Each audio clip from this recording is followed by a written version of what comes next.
El día de hoy vamos a ver la farmacodinamia, específicamente también llamada farmacodinámica, específicamente la farmacodinamia 1. La voy a dividir en diferentes videos porque si no sería un video demasiado largo ya que la farmacodinamia es muy extensa. Ya se los he dicho en videos previos, pero es importante que recordemos que la farmacodinamia es la rama de la farmacología que se encarga del estudio del mecanismo de acción de los fármacos, es decir, cómo hacen el fármaco el efecto que hacen. También se le conoce como la rama que estudia lo que el fármaco le hace al cuerpo. Y a estos efectos o a estas formas de actuar se les conoce como mecanismo de acción. Y es importante que sepamos que la mayoría de los fármacos van a producir sus efectos al unirse a receptores farmacológicos, también llamados blancos o dianas. Blancos porque es el tiro al blanco donde queremos disparar, o diana, esto es una diana de los dardos, aquí es donde queremos lanzar nuestro dardo y obtener la mayor puntuación, pues teóricamente el fármaco es igual. Lo que queremos es que el paciente lo tome y se una específicamente con una diana farmacológica, con un receptor farmacológico específico y no ande interactuando con todos los receptores que se encuentre por ahí, sino simplemente con el que le corresponde. Cabe aclarar que no todos los fármacos actúan mediante un receptor. Hay algunos como los antiácidos, el peptobismol, el manitol, algunos fármacos específicos que en su momento veremos más adelante en otros videos, que no actúan específicamente uniéndose a un receptor, pero la mayoría de los fármacos se van a unir a un receptor. Esta unión la pueden ver con un ejemplo muy famoso de la farmacodinamia, que es el de la llave cerradura. Si ustedes piensan en las llaves de su casa, teóricamente solamente sus llaves deberían de poder abrir su casa. Si ustedes van con un grupo de amigos y les dicen, oye, prueba las llaves de tu casa a ver si abren mi casa, pues teóricamente no deberían de ser capaces de abrirla, ya que esa cerradura solamente debería responder a la llave que ustedes tienen. Lo mismo ocurre con los fármacos. Aunque el cuerpo está lleno de proteínas y está lleno de receptores y hay muchas posibilidades, los fármacos solamente se van a unir y van a abrir o van a activar a la cerradura específica, es decir, al receptor blanco o diana farmacológica específica en donde actúan. Una de las preguntas que me hacen durante las clases de farmacología a través de los tiempos es, ¿cómo el paracetamol sabe dónde me duele? ¿O cómo el metoprolol actúa solamente en mi corazón? Bueno, es gracias a esto, a que se van a unir específicamente con dianas farmacológicas que responden a ellos. Y para esto es importante que veamos cómo es que ocurre esta interacción entre el fármaco y su blanco molecular. Y aunque hay varios conceptos que podríamos meter aquí, como les digo, la idea es no hacer un video larguísimo, vamos a enfocarnos simplemente en estos 5. Primero, la afinidad. La afinidad es la capacidad que tiene el fármaco de unirse a su receptor. Mientras más fácil se una al receptor, más afín es. Mientras menos se una al receptor, menos afín es. Por ejemplo, ustedes piensan en el grupo de personas de su salón que les caen mal y su grupo de amigos. Si yo les diera a elegir con quién quieren pasar tiempo, pues obviamente elegirían a su grupo de amigos, no eligen a los que les caen mal. Pues más o menos es algo así con el fármaco. El fármaco tiene muchas posibilidades de unirse, muchos receptores, muchas dianas farmacológicas, pero solamente por su estructura química y ciertas características, solamente va a interactuar con los fármacos con los que tiene afinidad. Y mientras más afinidad tenga, pues más fácil se puede unir a ellos. Para esto, también es importante la especificidad, la cual se refiere a la capacidad de un fármaco para reconocer a una determinada diana molecular. Por ejemplo, tengo varias posibilidades, tengo a varios amigos, pero específicamente hoy quiero estar con un amigo que se llama Luis. Hoy no quiero estar con Juan, ni quiero estar con Pedro, ni quiero estar con Daniel. Hoy quiero estar con Luis. Pues yo sé quién es Luis y voy y platico con él de ciertos temas, del mundial, etcétera. Pues lo mismo puede ser el fármaco. El fármaco es capaz de reconocer determinadas dianas moleculares y unirse a ellas. A esto se le conoce como especificidad. Luego, tenemos la eficacia. La eficacia es la capacidad del fármaco de unirse a ese receptor y provocar un efecto. Por ejemplo, el receptor beta 1 del corazón tiene como función que cuando se activa, generalmente se activa porque nosotros liberamos adrenalina, la adrenalina llega y se une a este receptor y lo activa, aumenta la frecuencia cardíaca. Yo puedo mandar fármacos que también se unen al receptor beta 1 y si son capaces de activarlo, yo digo que tienen eficacia. Pueden activarlo a una gran cantidad o a una cantidad intermedia, pero si lo pueden activar, yo digo que tiene una eficacia, un efecto, y ya puedo decir que el efecto es parcial, que el efecto es total o máximo, etcétera. Pero el punto es que tengo un efecto. Si el fármaco se uniera a ese receptor, pero no hiciera nada, no interactuara con él para producir un efecto, no se aumentara la frecuencia cardíaca, pues entonces yo digo que ese fármaco sí tiene afinidad, es capaz de unirse al receptor, pero no tiene eficacia porque no hace nada. Luego, tenemos la selectividad. Esta es la capacidad de un fármaco para actuar preferentemente sobre un receptor determinado cuando existen varias posibilidades de interacción.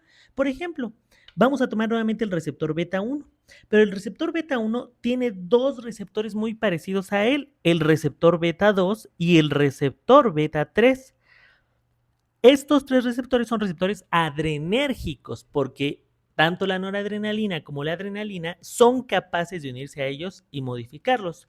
Pero yo puedo tener fármacos que se pueden unir solamente a uno o a los dos receptores de arriba, beta 1 y beta 2, siguiendo nuestro ejemplo del receptor beta 1. Si solamente se unen al receptor beta 1, se conocen como selectivos. ¿Por qué? Porque tienen selectividad. De todas las opciones posibles, aunque son muy parecidos, por eso son beta todos, son muy parecidos químicamente, su estructura, etcétera, solamente se une con uno. Entonces yo digo que es selectivo.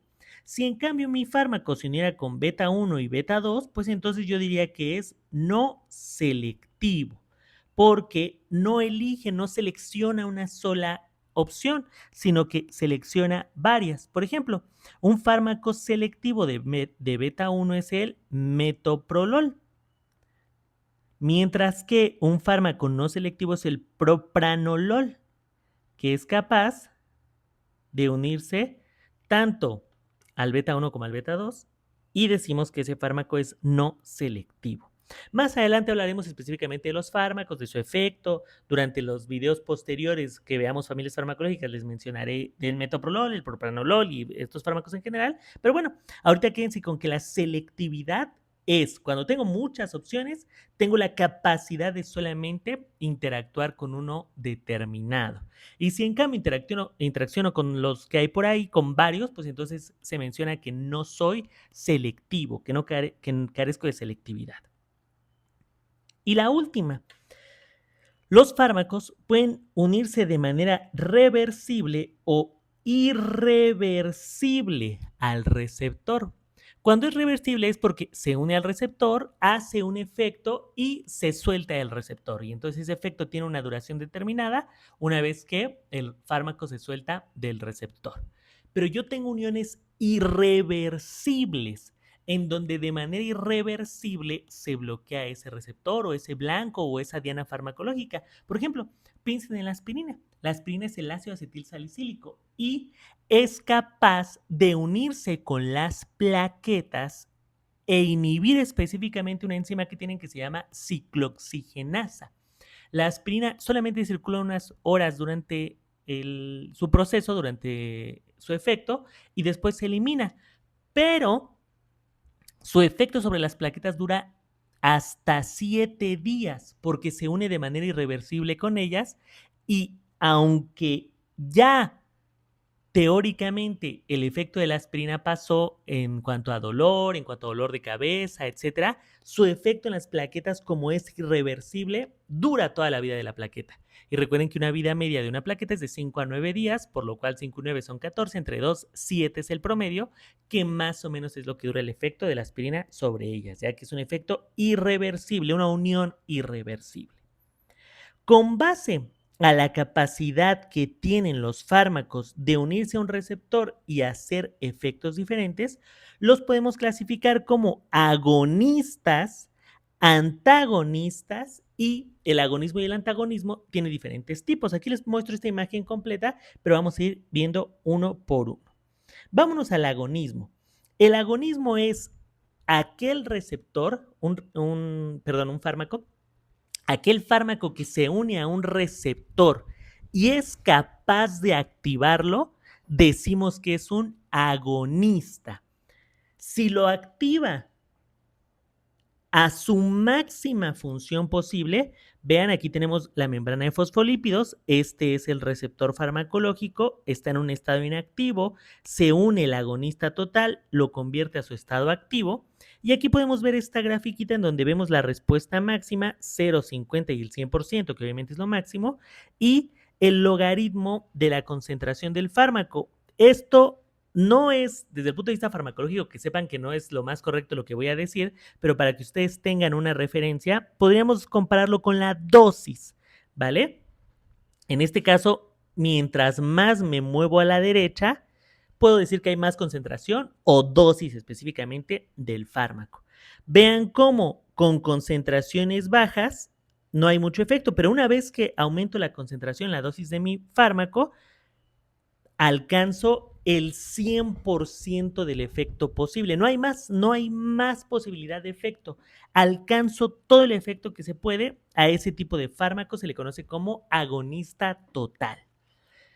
También hay fármacos que se unen con su receptor, lo pasan a un estado activo, pero vean, por más que aumente yo la dosis, nunca se alcanza un efecto máximo.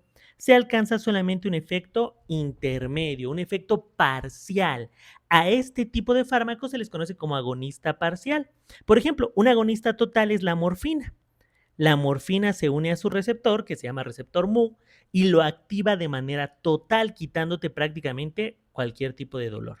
Mientras que el tramadol es un fármaco que también se une al receptor Mu, pero solamente lo activa de manera parcial. Por más tramadol que te tomes, nunca vas a llegar al efecto total que si alcanzabas con la morfina.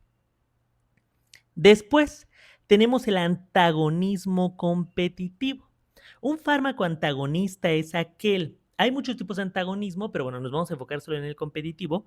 Un antagonista competitivo es aquel que se une al mismo sitio donde se unía el agonista y le estorba.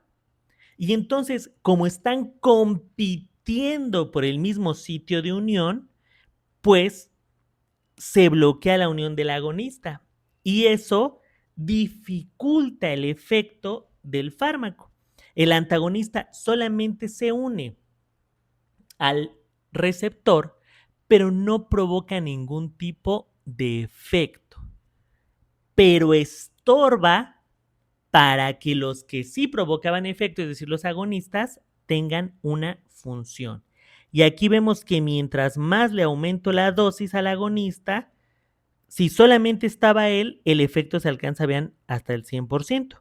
Pero tengo que aumentar muchísimo la dosis para que sumado a un antagonista se vuelva a alcanzar el efecto completo. Pero si el efecto no se alcanza, significa que sigue habiendo más antagonismo.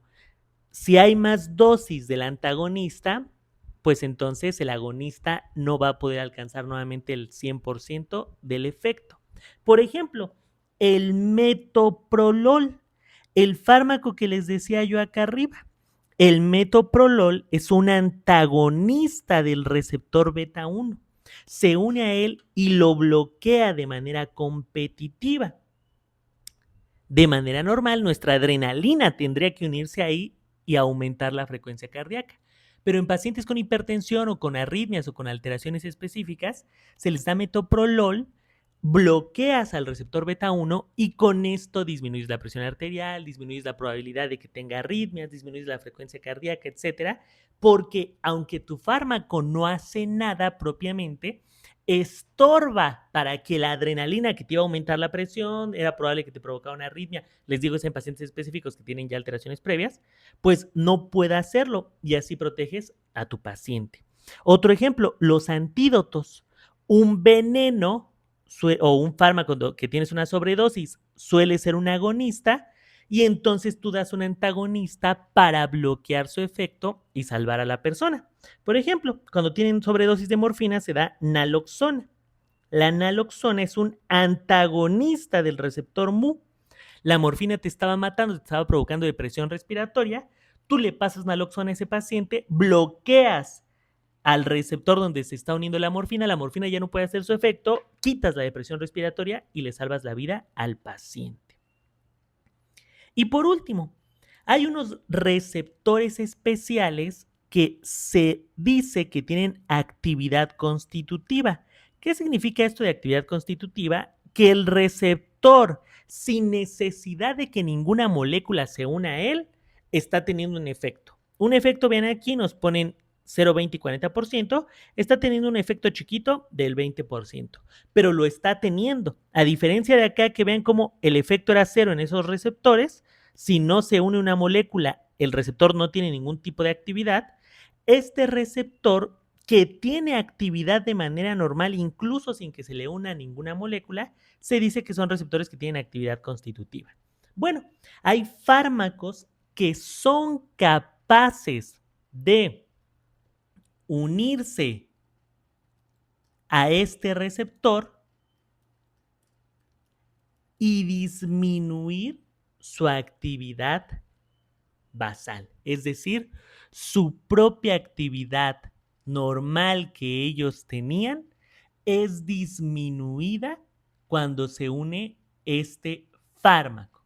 Y entonces, una actividad basal que tú tenías, pues disminuyes cuando das uno de estos fármacos. A esto se le conoce como agonismo inverso.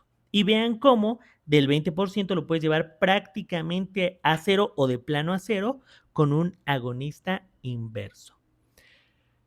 Prácticamente con esto terminamos la primera sección de farmacodinamia. Si tienen alguna duda específica, pónganla en los comentarios. Si les gustó el video, compártanlo con sus amigos de la salud, guárdenlo, pónganle like y también pónganle algún comentario porque eso me ayuda mucho en el algoritmo para seguir llegando a más personas.